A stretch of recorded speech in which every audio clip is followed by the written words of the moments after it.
दिन जब वह एक जहाज पर काम कर रहा होता है, उस पर आग लग जाती है। क्लार्क सभी की जान बचा लेता है और चुपचाप वहां से चला जाता है। वहां से कुछ नहीं मिलता, जिससे वह सुपरमैन की मां पर अत्याचार करना शुरू कर देता है। I am Iron Man.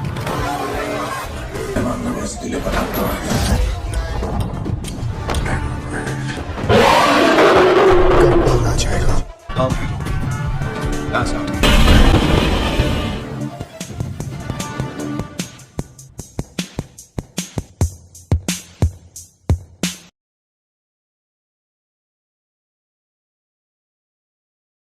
धरती से करोड़ों मील दूर एक ग्रह को दिखाया जाता है। इस ग्रह का नाम क्रिप्टोन है, जो धरती से काफी उन्नत है। इस ग्रह पर महिलाएं बच्चों को जन्म नहीं देती। यहाँ बच्चों को जन्म देने के लिए एक विशेष तकनीक का इस्तेमाल किया जाता है। इस ग्रह पर एक वैज्ञानिक है जिसका नाम जोरेल है। जोरेल की पत्नी एक बच्चे को जन्म देती है और ऐसा इस ग्रह पर 100 साल में पहली बार हुआ है। इसके बाद जोरेल अपने उच्च अधिकारियों के पास जाता है और कहता है, हमने अपने ग्रह को पूरी तरह से बर्बाद कर दिया है। हमने इसके केंद्र में इतनी खुदाई कर दी है कि इसका संतुलन बिगड़ गया है और बहुत जल्द यह ग्रह विस्फोट हो जाएगा। मुझे कोडेक्स दे दो ताकि मैं अपनी जाति को बचा सकूं। अब यहाँ जनरल जोड़ भी आता है। वह भी उच्च अधिकारियों से नाराज है क्योंकि उन्होंने अपने ग्रह और नस्लों को बचाने के लिए कुछ नहीं किया। इसलिए जोड़ कई उच्च अधिकारियों की हत्या कर देता है। जोरेल और जोड़ दोस्त है, लेकिन उनकी सोच अलग अलग है। जोरेल सभी को बचाना चाहता है, जबकि जोड़ केवल मिश्रित नस्लों को बचाना ही चाहता है। इसीलिए जोड़ के लोग जोरेल को पकड़ लेते हैं। जोरेल उनकी कैद से बच निकलता है और सीधे वहां जाता है जहां कोडेक्स रखा है। वहां पानी के अंदर दिखाया जाता है कि बच्चों की खेती की जाती है और इसका स्रोत भी वहीं से आता है। जोरेल वहां से कोडेक्स लेकर अपनी पत्नी और नवजात बच्चे के पास जाता है।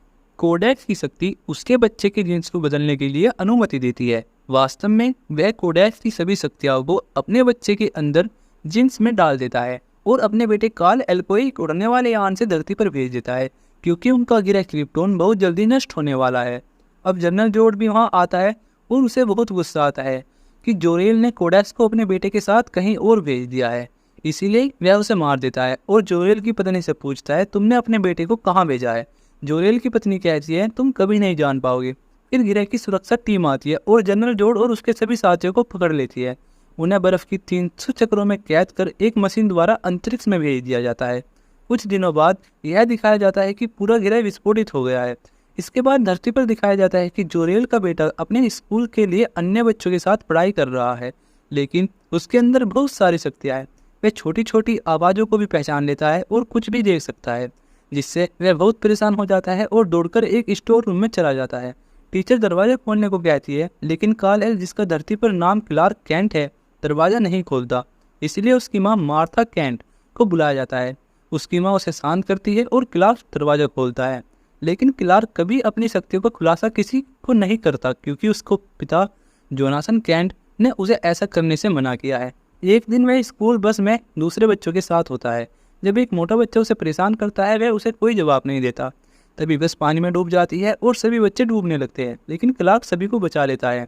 लेकिन मोटा बच्चा अभी भी पानी में होता है, जो क्लार्क उसे भी बचा लेता है। फिर उस मोटे बच्चे के माता पिता क्लार्क के घर आते हैं और कहते हैं, आपके बच्चे में बहुत ताकत है, आपको इसे दुनिया से छिपाना नहीं चाहिए। क्लार्क के पिता जोनाथन कैंट इस पर कोई प्रतिक्रिया नहीं देते और अपने बेटे से कहते हैं, मैंने तुमसे कहा था अपनी शक्तियों को दुनिया से छिपा कर रखना। यह दुनिया तुम्हारी शक्ति को स्वीकार करने के लिए तैयार नहीं है। तो मैं क्या करूँ डैड? उन्हें मरने दूँ? मैं दूसरे बच्चे जैसा क्यों नहीं हूँ? मैं अलग क्यों हूँ? क्लार्क चिढ़ जाता है। इसके बाद उसके पिता उसे उस जगह ले जाते हैं जहाँ वह यान होता है जिसमें वह उन्हें मिला था। वह उसे एक चाबी भी देते हैं और कहते हैं, यह वही चीज़ है जो मैंने एक वैज्ञानिक को भी दिखाई थी। उसने बताया कि यह चीज़ इस दुनिया की नहीं है। इसका मतलब कि तुम दूसरी दुनिया से आए हो। उस दुनिया में तुम्हारे माता पिता होंगे। तुम्हारे पिता ने तुम्हें यहाँ किसी उद्देश्य से भेजा है और तुम्हें उस उद्देश्य को ढूंढना होगा। धीरे धीरे समय बीतता है और वह बड़ा हो जाता है।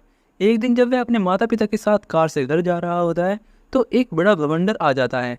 सब लोग अपनी जान बचाने के लिए पुल के आसपास दौड़ने लगते हैं। तभी क्लार्क के पिता को याद आता है कि उनका कुत्ता कार में बंद है, तो वह उसे बचाने के लिए दौड़ते हैं। वे अपने कुत्ते को बचा देते हैं, लेकिन खुद फंस जाते हैं। उनकी टांग में फ्रैक्चर हो जाता है। जब बवंडर उनकी तरफ बढ़ता है तो क्लार्क उन्हें बचाने जाता है, लेकिन उनके पिता उसे ऐसा करने से मना कर देते हैं, क्योंकि उन्हें पता है कि यह सही समय नहीं है जब उसकी सच्चाई दुनिया के सामने आए। क्लार्क के पिता उसकी आंखों के सामने मर जाते हैं। इसके बाद क्लार्क अपनी पहचान बदलकर अलग अलग जगहों पर काम करता है। एक दिन जब वह एक जहाज पर काम कर रहा होता है, उस पर आग लग जाती है। क्लार्क सभी की जान बचा लेता है और चुपचाप वहां से चला जाता है। वास्तव में वह अपनी जिंदगी के उद्देश्य को जानना चाहता है।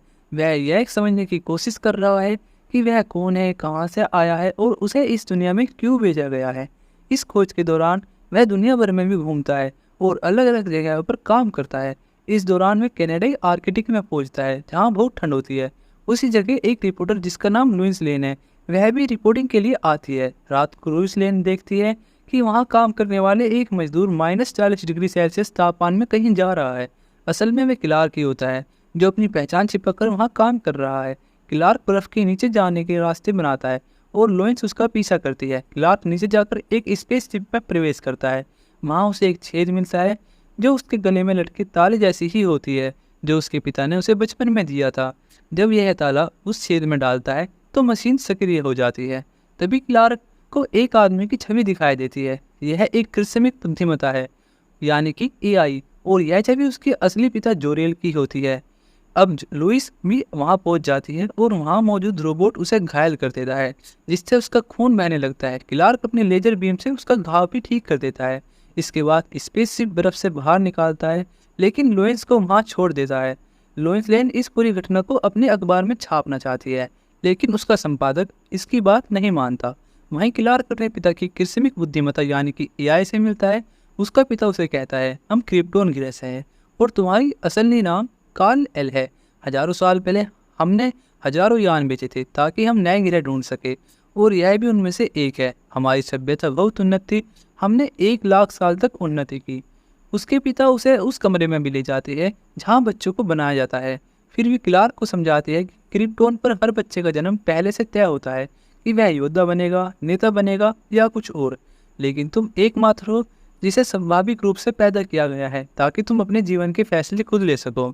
हमने देखा है कि सारे संसाधनों का उपयोग हो रहा है और तुम्हारी माँ और मैंने समझ लिया था कि यह ग्रह जल्द ही नष्ट हो जाएगा। उस समय जनरल जोर्ड ने विद्रोह किया, लेकिन तब तक बहुत देर हो चुकी थी और हमने अपना ग्रह खो दिया। क्लार्क अपने पिता से पूछता है, क्या मैं अपनी जाति का अंतिम व्यक्ति हूँ? उसके पिता जवाब देते हैं, तुम जितने इस धरती के हो उतने ही क्रिप्टोन के भी हो। मैं नहीं चाहता कि इस ग्रह के लोग वही गलती करें जो हमने की थी। फिर वे उसे उसकी छाती पर एस का निशान दिखाते हैं और बताते हैं कि इसका मतलब आशा है। फिर वे उसे एक सूट देते हैं और कहते हैं, यह तुम्हारी पहचान है। अब क्लार्क पूछता है, मैं बाकी लोगों से अलग क्यों हूँ? उसके पिता बताते हैं, हमारे ग्रह का सूरज इस ग्रह के सूरज से अलग है। तुमने इस नए सूरज से शक्ति ग्रहण किया है और तुम्हें यह शक्तियाँ मिली है। हमारे ग्रह की गुरुत्वाकर्षण शक्ति धरती से बहुत अलग है। अब समय आ गया है, तुम अपनी शक्तियों का इस्तेमाल करो। इसके बाद क्लार्क अपनी शक्तियों का अभ्यास करता है। वह उड़ने की कोशिश करता है, कई बार गिरता है, लेकिन अंततः उड़ जाता है। इस तरह क्लार्क सुपरमैन बन जाता है। अब वह घर वापस आ जाता है और अपनी माँ के सामने अपनी सच्चाई उजागर करता है। वह बहुत खुश होता है, लेकिन उसकी माँ थोड़ी चिंतित हो जाती है। क्लार्क अपनी माँ से वादा करता है कि वह उसे छोड़कर कभी नहीं जाएगा। इस बीच जनरल जोर्ड, जिसे क्रिप्टोन ग्रह पर 300 चक्रों के लिए बर्फ में कैद कर दिया गया था, उसे और उसके साथियों को मुक्त कर दिया गया है। वे पृथ्वी की कक्षा में प्रवेश करते हैं और पूरी दुनिया के टीवी चैनल और मोबाइल पर एक संदेश भेजते हैं, तुम्हारी दुनिया में एक आदमी है जिसे मैं चाहता हूँ, इसका नाम है कार्ल एल। जब क्लार्क को इस बारे में पता चलता है तो वह सुपरमैन की पोशाक में सेना के सामने आत्मसमर्पण कर देता है ताकि वह दुनिया और मानवता को बचा सके। इसके बाद एक विमान धरती पर उतरता है और जनरल जोर्ड के 2 कमांडो आते हैं जो लोइस लेन और सुपरमैन को अपने साथ ले जाते हैं। लोइस लेन को एक उन्नत हेलमेट दिया जाता है क्योंकि केवल क्रिप्टोन ग्रह के लोग ही माँ के जहाज पर सांस ले सकते थे। सुपरमैन लोइस लेन को एक चाबी देता है और कहता है, इससे तुम किसी भी जहाज को शुरू कर सकती हो। इसके बाद वे दोनों माँ के जहाज पर पहुंचते हैं जहां सुपरमैन जनरल जोर्ड से मिलता है। सुपरमैन खुद को बहुत कमजोर महसूस करता है क्योंकि वह इस तरह के वातावरण में रहने का आदी नहीं है। जोर्ड अब अपने इरादे जाहिर करता है और कहता है, मैं मानवता को इस धरती से मिटा दूंगा और यहाँ नया क्रिप्टोन बनाऊंगा, बस मुझे कोडेक्स दे दो। सुपरमैन कहता है, मुझे कोडेक्स के बारे में कुछ नहीं पता।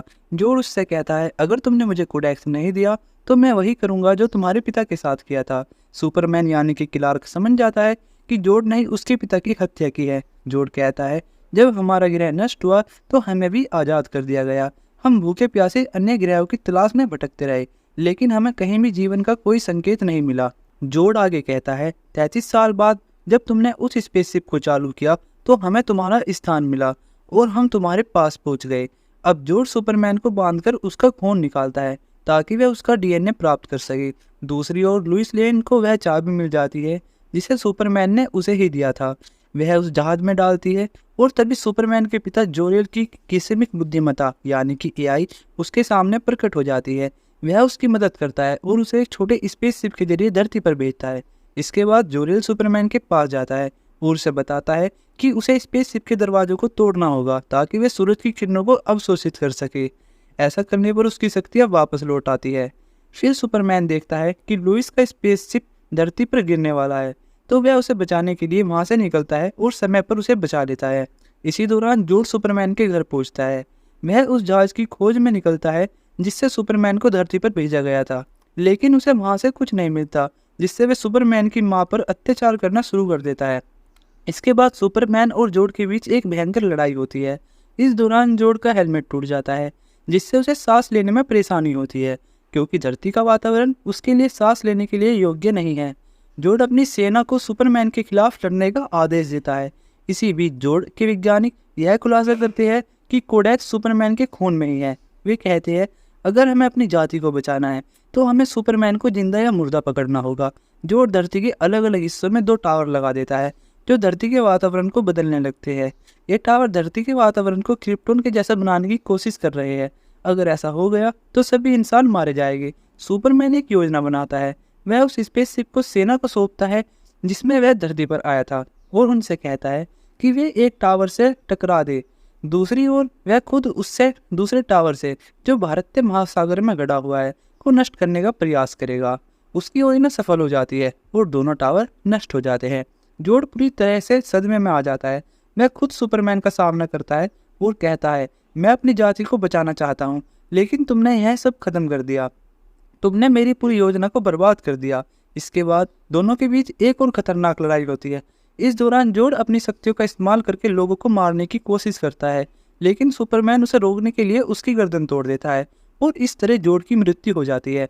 जोड के अंत के बाद सेना अभी भी सुपरमैन पर नजर रख रही होती है। सुपरमैन सेना के सैटेलाइट को नष्ट कर देता है और जनरल से कहता है जितना तुम्हारा यह देश है उतना ही मेरा है, मैं भी यहीं पर बड़ा हुआ हूँ। अंत में हमें दिखाया जाता है कि सुपरमैन यानी कि क्लार्क उसी अखबार में काम कर रहा होता है जहाँ पर लुइस लेन काम करती है और इस तरह इस फिल्म की समाप्ति हो जाती है। इस फिल्म का नाम सुपरमैन मैन ऑफ स्टील है। यह फिल्म 2013 में रिलीज हुई थी और इसे IMDb पर 7 स्टार की रेटिंग मिली है। इस फिल्म का बजट $225 मिलियन था और इसने बॉक्स ऑफिस पर 668 मिलियन की कमाई की थी। यह फिल्म DC के द्वारा बनाई गई है। अगर आप और भी अच्छी फिल्मों के हिंदी एक्सप्लेन को सुनना चाहते हैं तो हमारे चैनल देसी डब्ड को सब्सक्राइब करें और कमेंट में हमें बताएं कि हम नेक्स्ट वीडियो किस मूवी पर बनाएं।